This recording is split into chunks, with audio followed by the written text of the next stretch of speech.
Okay, hello everyone. Here we are in our unlimited network mastermind. Every Saturday we get together. Today is Saturday 12/12 that I want to talk a little bit about this beautiful date of today. But we get together every Saturday at 10 a.m. Eastern time from all around the world here to master our minds, for sure, to master the laws of creativity, how the universe works. I mean, we are really dedicated to support the success of conscious entrepreneurs from a place of allowing, letting go that all consciousness of effort and struggle and, having to make it, and to really touch the space where we can engage with actions that come from passion, from natural, like kids, like to really come back to this playful.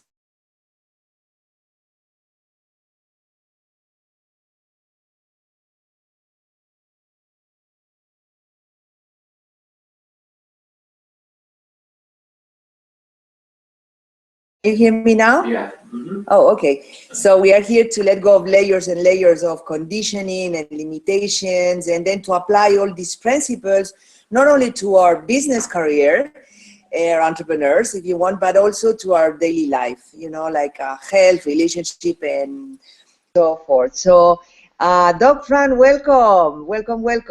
So we normally get here together, and what we do is to read a little bit of our book that we are working right now, that is Money and the Law of Attraction by Abraham Hicks. I think is an incredible gift for us to have a connection and a communication with someone, something, a higher consciousness that understands completely the laws of creation. So we can ask questions. I mean, this book is very, very interesting to me, and I just love the back and forth. And something that I want to say is that today, 12/12, is a very opening gate, energetically talking. I am a spiritual life coach, and I love to sense energy and to see, how we can transform ourselves and to be more in alignment, if you want, with our true nature. Well, today, 12/12 is a very powerful opening, energetically talking. So be ready to purge, to clean up, to whatever it is that is not anymore serving your highest well-being, your goodness, your highest good, your well-being is going to go out. And so be patient. They say, I heard from all these kind of astrologies and people that really are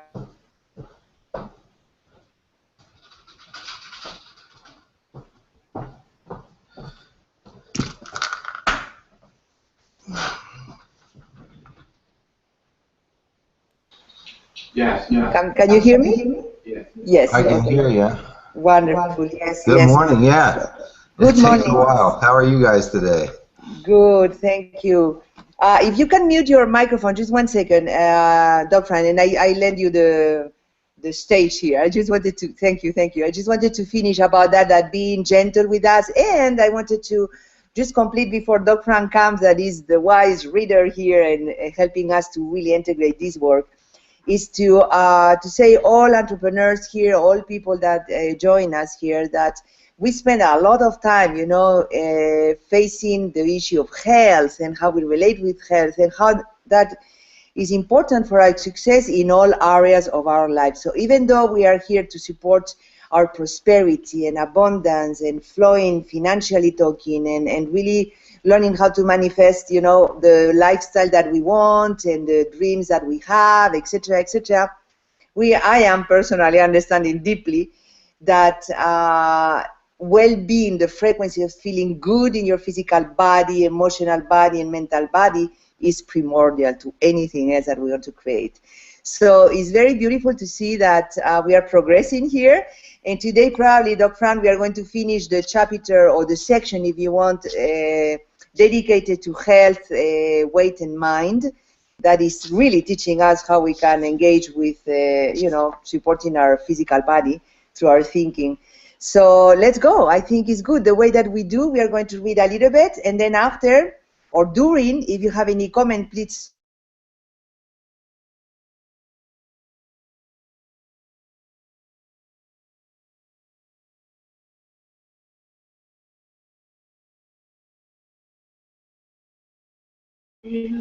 Yes. Monica, we lost your transmission, so I'll just take a Okay. good morning. There you are. You're back. Yes. No, you can go, Dr. Frank. I just wanted to say that we are finishing the health section of the book. We stopped on page 151, just for you to Right. know. Great, wonderful. So your territory, Dr. Frank. Thank you. Yeah, I don't think we'll finish. I mean, there's quite a few pages, more than we can read today, I think. So we won't finish it today, but we may finish it, well, next week. All right. Well, good morning, everyone. Sorry. It's always fun when it takes 15 minutes to get onto the platform instead of 2. So we're on this perspectives of health, weight, and mind, and how important it is to have a healthy body, have a perspective of yourself with a healthy body, and how having a healthy body allows you to stay in a higher tone all the time, because when you feel good, your emotions are better and your vibrations are higher. So it all ties together. So Jerry asks, well, this subject is perspectives of health, weight, and mind. How can I get there and stay there?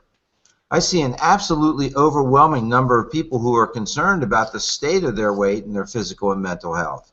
And because of the amount of attention to physical health failures, I understand why people are concerned. As a kid, I had the good fortune somehow of realizing that I was in control of my own body. I recall when I was about 9 years old going to the country fair carnival, where 2 professional fighters would take on all comers.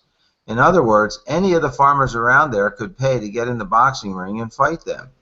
And if the farmers could beat those professional fighters, they'd win money. But the farmers always got beaten to a pulp. I remember standing in this little canvas tent lit by kerosene or gas lamps, and I can recall watching the lights flickering on the sweating back of the professional fighter. And as I was absolutely entranced with the fact that his backbone was hidden between 2 beautiful muscles running down his back, whereas mine was more like our Arkansas state mascot, a razorback hog. In other words, my backbone stuck way out. I had no muscles around it, while he was beautifully embedded that where I couldn't even see it. I so enjoyed observing those beautiful back muscles. I really appreciated what I saw that day, and within about 8 years, the muscles on my back did look like that. And so from that experience, I realized that I could create my physical body.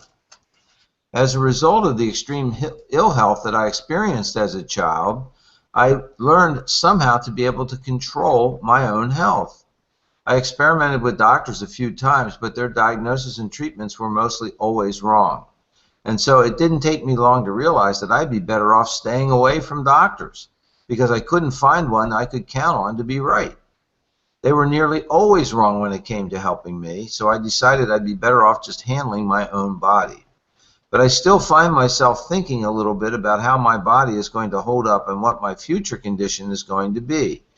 Will I be able to, as I say, maintain this perfect state of health, weight, and mind? I feel I'm there now, but I'm at the point of sometimes wondering, will I be able to always stay there? And so I'd like you to address that general subject. Abraham responds, we are appreciating the combination of words that you have put there, for your body and your mind are forever connected. Your body is responding to your thoughts continually, in fact, to nothing else. Your body is absolutely a pure reflection of the way you think. There is nothing else that is affecting your body other than your thoughts. And it's a good thing that at this early age you proved to yourself that you did have some control over your own body. When you consciously acknowledge the absolute correlation between what you are thinking and what you are getting, you can then eventually, under all conditions, control your own experience. All that is required for you to get only what you want versus getting some of what you do not want is to recognize that the control that you seek is already there, and then to deliberately think about things that you want to experience. Thoughts of decline always feel bad because you do not want decline. So utilize your guidance and choose good feeling thoughts, and you will have no reason to worry about moving through time. Really, it is simply a matter of making a decision. I want to acknowledge that I have the only and the absolute control of my own physical apparatus. I acknowledge that I am as a result of the thoughts I think. The day you were born, you possess knowledge, not hope or desire, but deep understanding that your basis is absolute freedom, that your quest is joy, and that the result of your life experience would be growth. You knew that you are perfect and still reaching out for still even more perfection. You know, it's interesting to note that Jerry Hicks passed away recently from cancer. So, you know, we're all going to reach that point at which we cease to exist physically. And what's wonderful is that he was able to control his state of health from being sickly as a child to being robustly happy for the greatest bulk of his life. And then finding his path of exit was through this particular disease. So we do control the beginning, the end, and the middle through our thoughts. I'd like to say something. Go ahead. Oh, Arnie, we lost your transmission just then. All right, well, I'll keep reading. Break in when you get back. Can we consciously grow new muscle and bone? Jerry asks. I consciously, deliberately added muscle to my body in my early years because I wanted to. But can we consciously affect our bones as well? Abraham responds, you can in the same way. The difference is that the current belief about the muscle is there. The current belief about the bone is not. Jerry responds, that's true. I saw a man who had developed tremendous muscles and I wanted that. And because many others were doing it, I believed I could too. But I haven't seen bone changed. Abraham responds, the reason that more things do not change more quickly in your societies today is because most people are giving their attention predominantly to what is. In order to affect change, you must look beyond what is. It slows you down tremendously if you need to see evidence of something before you believe it, because that means you have to wait for someone else to create it before you can believe it. But when you understand that the universe and the law of attraction will respond to your imagined idea as quickly as it responds to an observed idea, then you can move quickly into new creations without having to wait for someone to accomplish it first. Jerry asks, so the challenge is being that pioneer, that first one. Abraham responds, the leading edge requires vision and positive expectation, but it is really where the most powerful exhilaration is. To be in a state of desire and to have no doubt is the most satisfying experience possible. But to want something and not believe in your ability to achieve it does not feel good. When you think only of what you desire without constant contradictions that are filled with doubt and disbelief, the universe responds to your desire and comes quickly. Okay. Arnie, are you back? Yes. All right. Why don't you give us your thought there? Yeah, our electricity went out and the modem went out, so it took a minute to come back. Yeah, I think this is one of the most inspiring. I don't know what you read in after that, but inspiring motivation. This topic about health and the permanency of the health that makes us wondering what is going on in this universe. Who am I? So it gets really, really deep. And the premise we have is that we want to be healthy, and we have the power to choose through our thinking, because our thinking is activating our body. But on the other hand, we either grow or decline. So with that whole, so which one is it? And when I have an echo somewhere, when we we have the premise that we live in time, and with that premise that we live in time, we think that we have to grow or decline, and we have the power over our thinking and our bodies.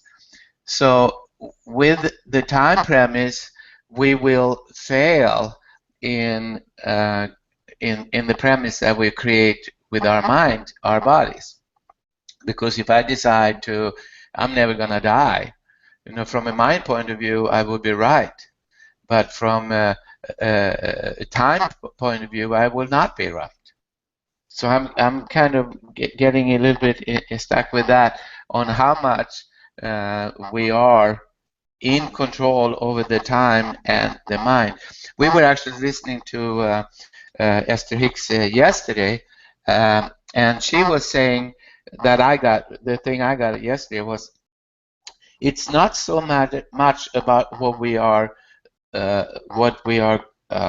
having as a result in our world. Like, I'm creating this, and here it is. I'm creating that, here it is. It's more about me being in the frame of, we call it frame of mind, or frame of spirit, frame of beingness, that perceives the life that I want, perceives what I want to perceive, no matter what's going on the outside. That is, from what she was saying, the ultimate. Because then we are at our goal situation, no matter what is going on. And temporarily, we can have it show up as a result on the outside also, but it really doesn't matter, because inside, in our spirit, we have it all the time. And that's all I want to say right now. Well, thank you. That was beautiful. And what I heard you express is the fundamental conflict that each of us is living every minute of our physical experience. And that is the conflict between our spiritual beingness and the powers we have associated with that, and our physical beingness and the laws of the universe that we are entrained in. And so it seems to me that to have a thought that I'm never going to die would be an erroneous thought, because the reality is that we are all going to die, and as spiritual beings, we know that. So it comes down to, again, it seems to me, that what this whole exercise is about, of spiritual growth and consciousness expansion, is simply developing that belief in our spiritual powers. So does that make sense in the context of what you're talking about? It sounds very interesting what you say. Can you say a couple of more words about that? Because I really want to get that. Well, it occurred to me as you were speaking that the entirety of our quest is to rehabilitate, regain our spiritual powers. And we've been trained, and we've seen, and we've been taught relentlessly that what we believe is what we manifest. So therefore, it seems to make sense to me that if we're not manifesting perfectly everything that we say that we want, then we really have a fundamental disconnect at the belief level. And Abraham speaks about it here, that when we learn to speak about what we desire without any disagreement with that, without any resistance to the reality that we can create that exact desire, then we will have that desire rapidly.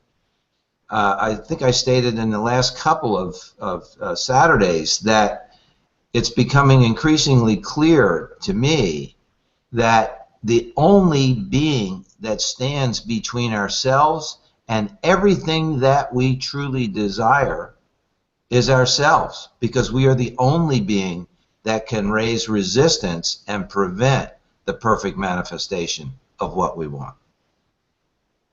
I would like to add something if I can. Did you have some comment, Arne? No, thank you. Yeah, it's because I do love this topic a lot, and it's so funny.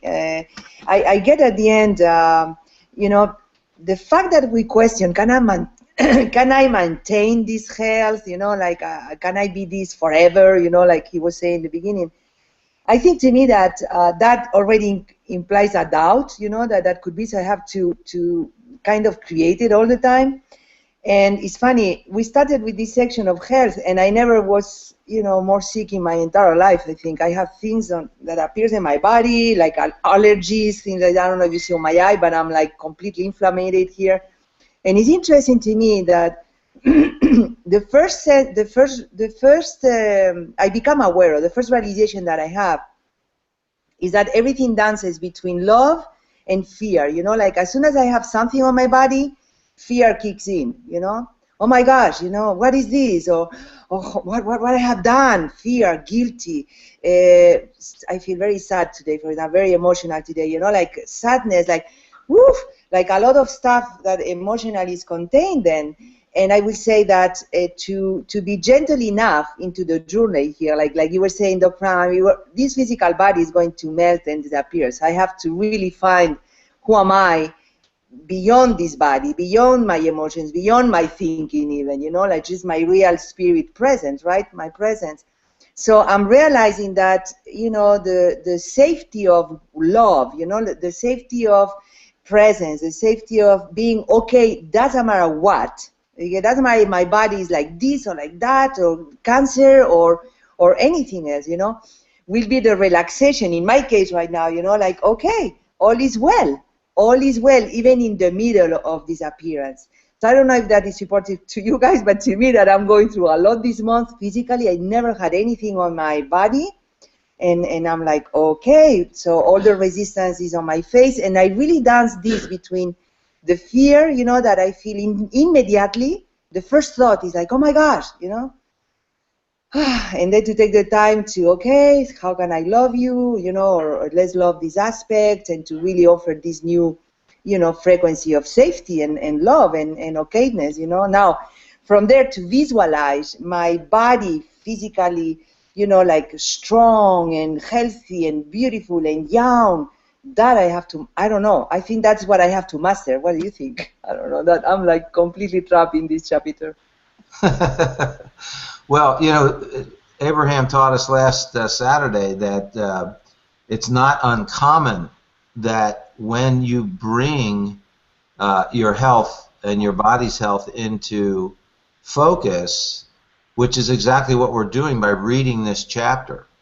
And so, you know, it's very common to have exactly what you're saying, is to key in. And that's the purpose of experiencing this type of a mastermind, where you can understand that your body is literally doing exactly what's being described here. Now that you've been keyed in to understand that your body can either be healthy or sick, and your belief is that your body is healthy, but because we bring it into focus, then the contradiction of that. Is somebody talking, or is that, no, it's just I'm getting an echo back on myself now. Monica, okay, yeah, you're all right. I think everybody's good. So at any rate, say something. That's why I had my mic open. Oh, okay, go ahead, Candace. Just a couple of thoughts came up. Monica, I so agree that when some physical thing comes up, sometimes one of my first reactions is some fear that I get to conquer or be with or love or somehow master in that moment, to get myself as quickly as possible back to that frame of mind of I am total health and well-being. So I've really I experienced that also. Thanks for talking about it. And the other thing I was thinking about.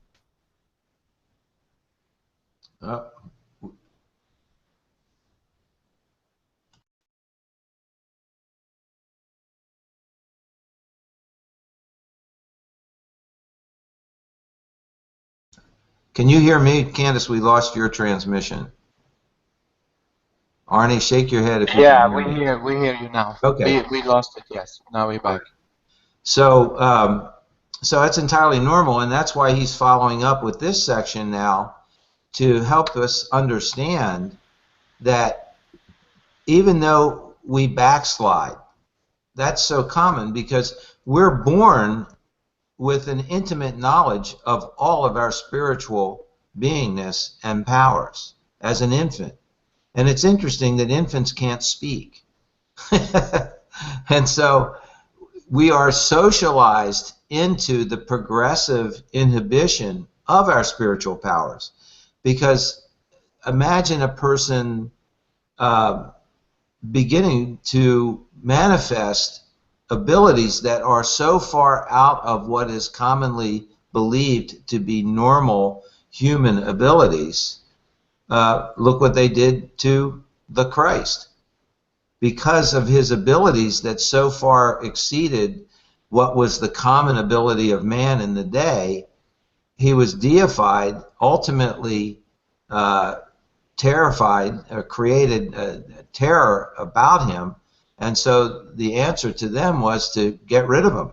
They couldn't stand what he did and what he said and what his message was, because it was so far advanced in terms of the common thought of the day.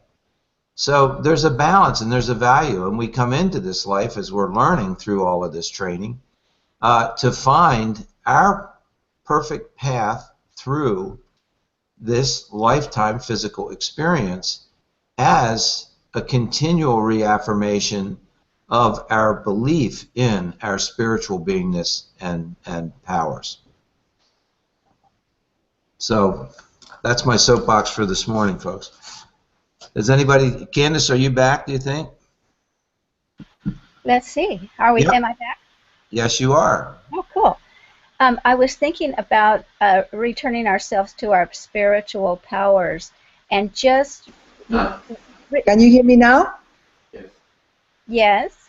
Oh, okay. I just wanted to say thank you, Doc Frank. I mean, it's nice to. I love this human side, you know, where we. Excuse me? Can I still be heard? I was taught. Can I still be heard? I was in the middle of saying something. Yes, Candace, you can be heard. Okay, my point was that when we're talking about powers, just remembering to keep, for me it's important to remember to keep my thoughts on the source of those powers, not the powers themselves. That was what I was saying. That's a really excellent insight, so thank you for sharing that. Thank you.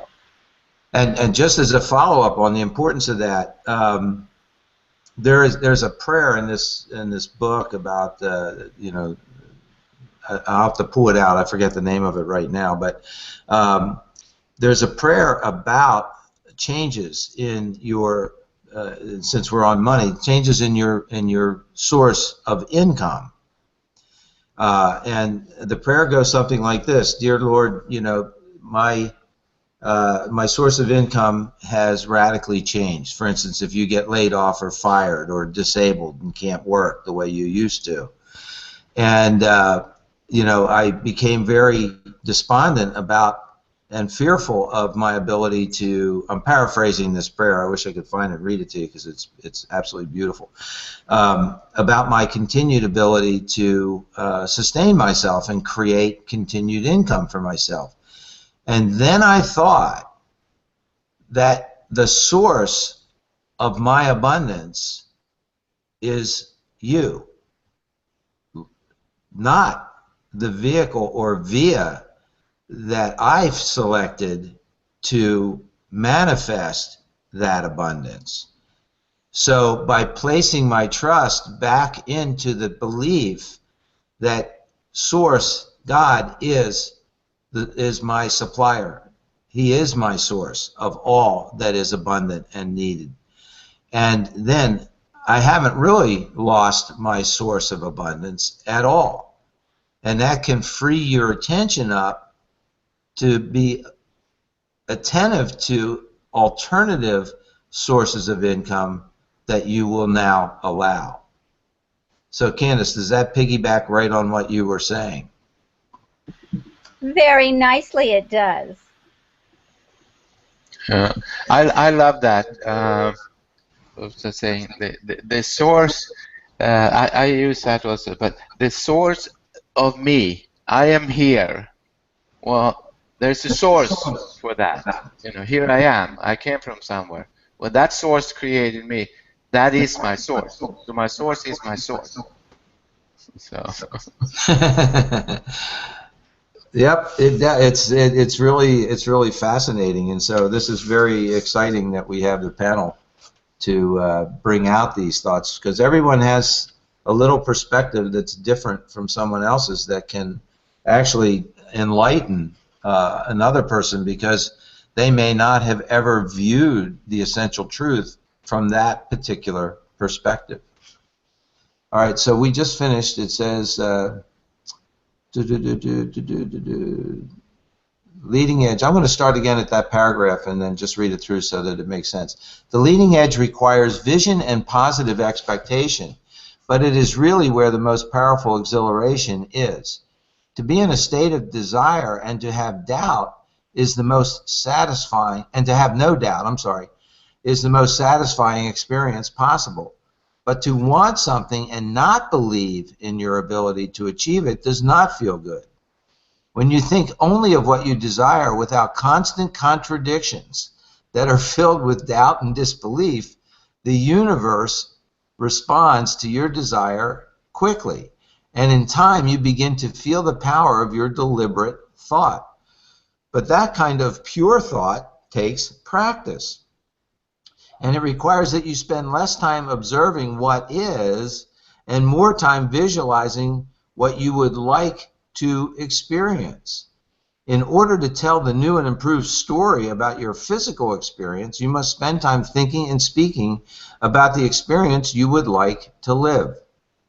The most powerful thing you can do, the thing that will give you much greater leverage than any action, is to spend time every day visualizing your life as you want it to be. We encourage that you go to a quiet and private environment for 15 minutes every day, where you can close your eyes and imagine your body, your environment, your relationships, and your life in ways that please you. What has been has nothing to do with what will be. And what others experience has nothing to do with your experience. But you must find a way to separate yourself from all of that, from the past and from the others, in order to be what you want to be. Incredibly powerful. That's one of the most, every word in that last 3 sentences is powerful and important for us to incorporate. And I backslide. I don't spend 15 minutes a day visualizing. You know, it's very easy for us to get caught up in the myriad, the infinite doingnesses that we perceive ourselves as having to do, being compelled to do. So yes, I just want to say here to highlight this, because I totally agree with you, Doc Fran. Like this is the core, you know. So first, I don't spend that 15 minutes too, even though maybe 5, 3, or one day yes, one day no, because I'm kind of, my vision board is very clear, you know. But to feel it, to really take it into my heart. So what I'm realizing here is, at the end, the lesson that really brings here is like completely detachment to what we see, to what we experience, to what we perceive, to what is in this moment, you know, and to be willing to embrace all of that, or to surround all of that, you know, with the frequency of our truth here. Doesn't matter how it appears. I know I am well-being, or, you know, that all is well, or I see my body this way. It doesn't matter the appearance, you know. It's like, oh my gosh, but the appearance is what I see with my eyes, you know.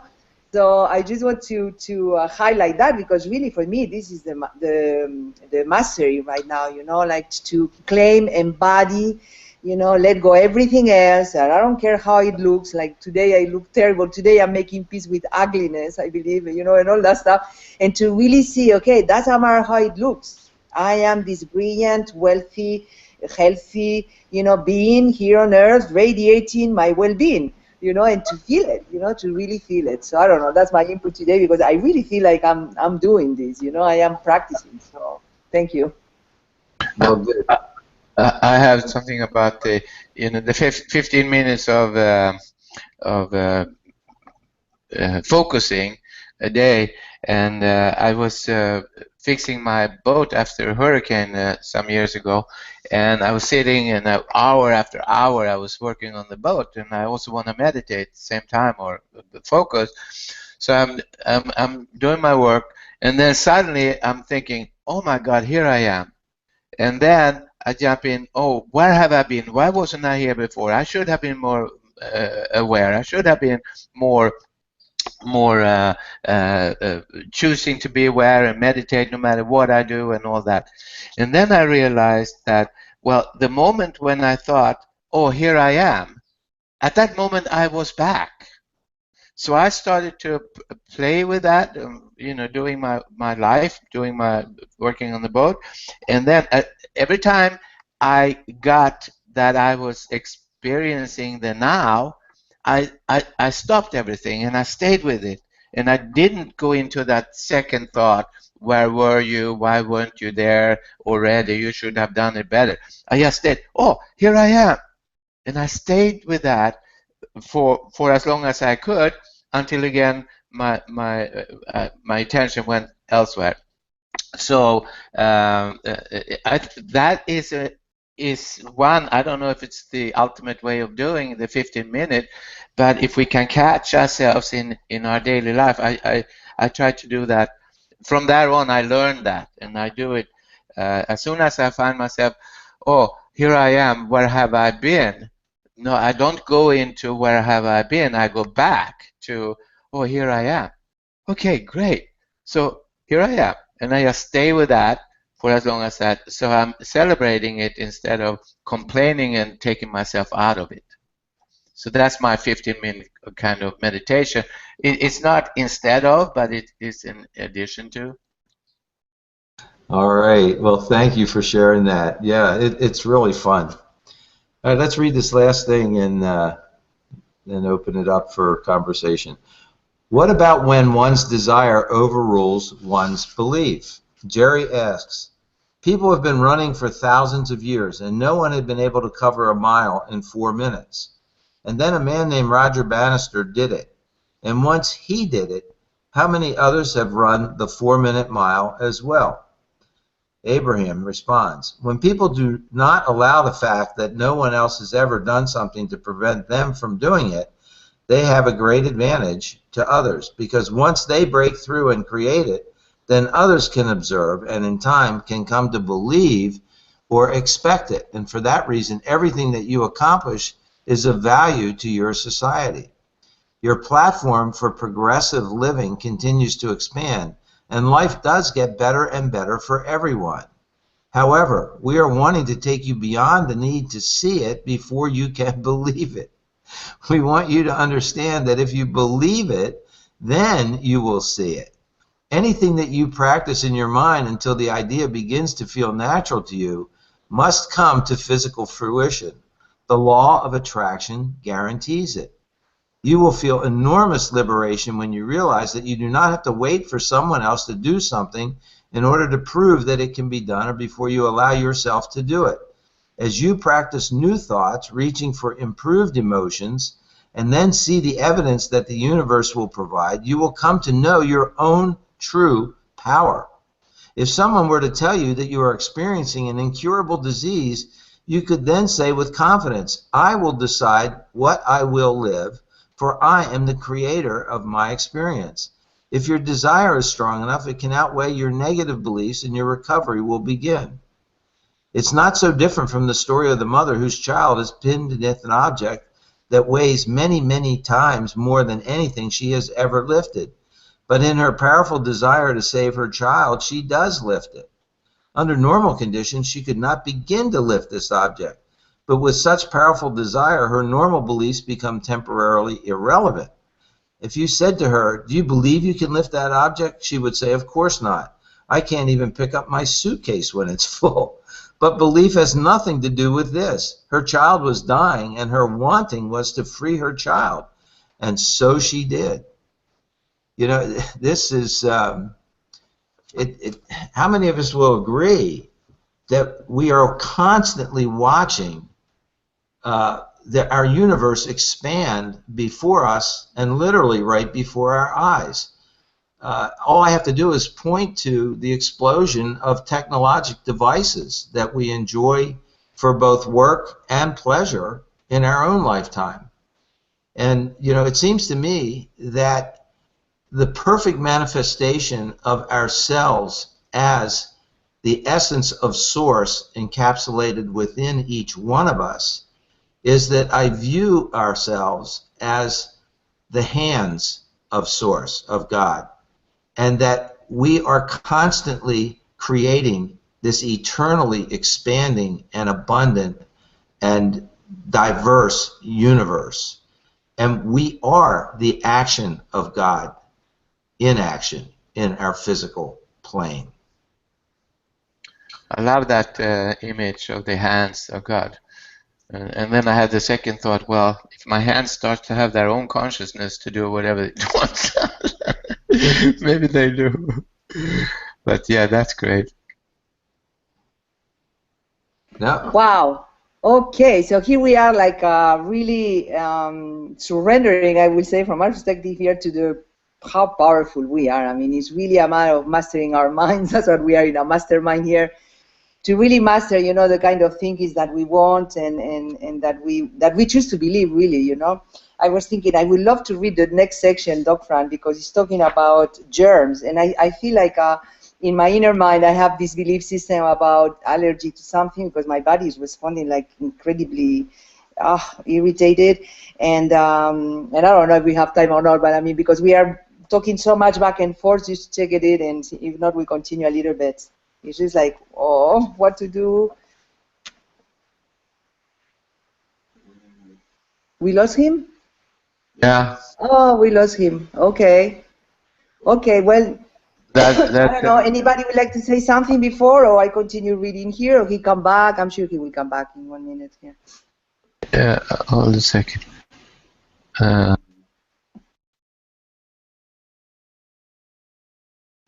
Okay, so no microphone opens. Let's see. I don't know what happened to him.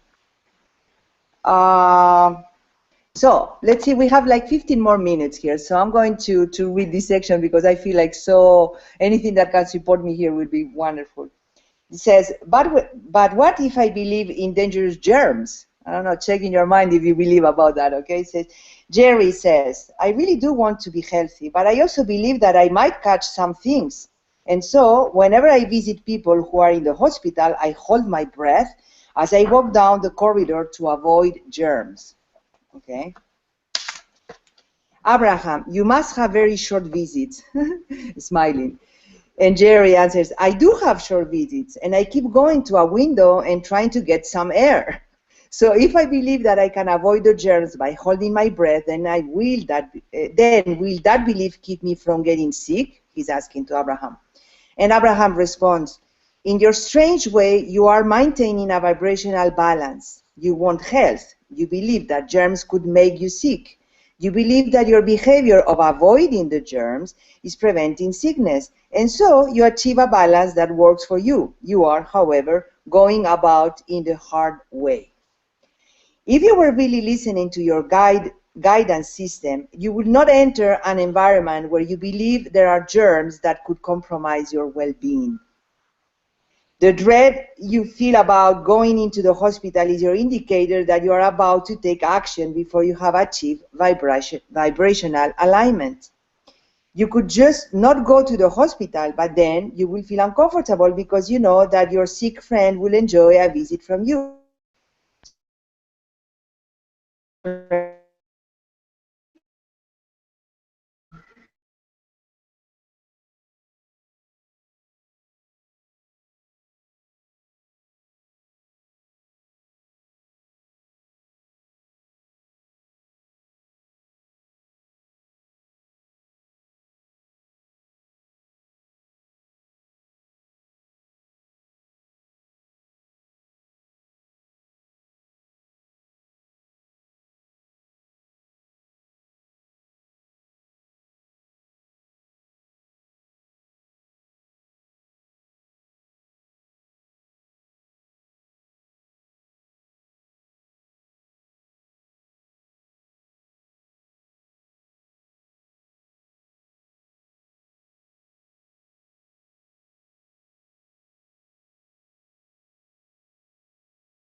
Yeah, they're there. Hello. We lost it. Candace, can you hear us? No, but we are live. Yeah. Hello, guys. Mute. Hello, everyone. We lost connection here. I don't know if we are recording, but it says the sign live, so maybe yes. I will ask my friend after.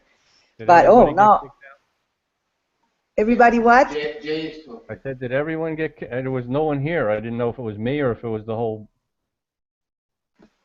I think we lost connection from the source here, not the big source, okay, the little source. The medium source. Okay. Internet is interesting today. Yeah, well, maybe we stop then today now, no? What I do. I think we can complete. Anything you want to say, Jay? Just say goodbye or hello and everything? Now we lost him again. No, I'm here. Ah, okay, I can hear. I don't see you, the image. I was put it on or turned it off just because of all the problems. Yeah, I think we just say goodbye here. It just seems like it's one of those days that maybe it's telling us to go in a different direction this morning. Exactly. So let's take it very easy and to integrate all what we have learned here and you know, like touch with. And next week to come with strength and to really keep understanding here the power of, you know, the power of awareness, I will say, when we become aware that our thoughts are going in a different direction than what it is that we want. And I'm becoming very aware myself. So I love that. I thank you. You know, I feel gratitude about it. And then next Saturday, we are going to see here is going to be the 12th. No, excuse me. 19. The 19, almost Christmas coming. And so we get together again, 10 a.m. Eastern time. If you want to be in the panel with us here, that normally we don't have so many inconvenience technically talking, remember to email Arne, A-R-N-E, at unlimitednetwork.com, and then we can organize all of that. So besides that, honey, just have a wonderful week. Remember that you can master where you want to focus on. Let's see, we can practice maybe our 15 minutes of visualizing the beautiful lifestyle that we choose to hear, and physical expression too. And we'll see you next Saturday. Thank you, everyone. Thank you.